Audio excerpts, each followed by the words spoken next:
on that point, let's just look at the different personalities that you have on a will. Because people get confused. They get confused between an executor and the trustee on the will and the guardian on the will that is specified on the will. Especially executors and trustees. People get confused. So they say, no, but I don't want a company to be the executor because I'm not sure that they will be able to look after my children. Well, the executor doesn't look after the children. The executor's job is to make sure that the estate is wound up. The executor's job is to handle the assets, pay the liabilities, make sure that everything is done, and then pay out the balance of the estate to the beneficiaries. Then the executor's job is done. The trustee's job is to then or through the executor's job is also to set up a trust if there is provision in the will for a testamentary trust. The executor then sets up the trust and appoints trustees to manage the trust on behalf of the minor beneficiaries.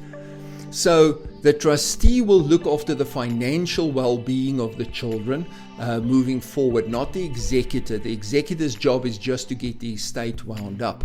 So it's very important that the executor is a company or somebody that actually runs with these things every day or every month.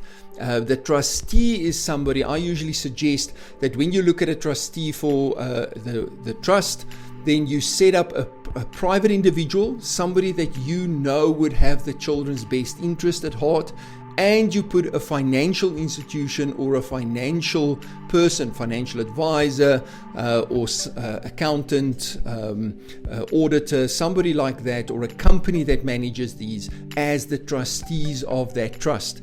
And the reason I say both is, if you look at those two personalities, the individual person knows your children and they will look at it from the point of view of what is in the best interest of the child. The company, the financial services company, will look at it from a purely financial perspective. They won't look at it from an emotional perspective. So they will look at, does this decision make financial sense to do? And between the two, I feel you'll get a much more balanced decision making for your children going forward, because somebody who's emotionally involved may only look at it from the point of view of the children and overspend or make financial decisions that's not always positive for the trust, where the financial institution might look at it purely from a financial point of view, but not take into account what the actual children's needs are. So between the two, there's I think a more balanced approach. Then we get the guardian. I see this quite often as well, where people make the guardian of the children also the sole trustee of the trust. Guys, that is very dangerous, because what you are basically doing in that scenario is you are giving your children to a person, and yes, I know you wouldn't have given your children to a person as guardian that you don't trust. But we never know how people react and respond when they suddenly have access to millions of rand.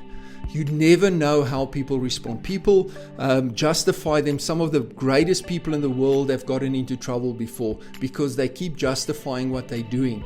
And before they know it, they've mismanaged all the funds because they didn't have the knowledge, or they just got overwhelmed with all the money.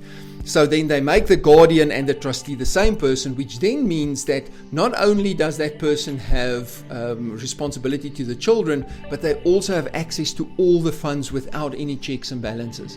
So it is important that you don't make a guardian the sole trustee. You can make a guardian a co-trustee, but I won't make them the sole trustee. I'll always have a financial institution as part of that as well.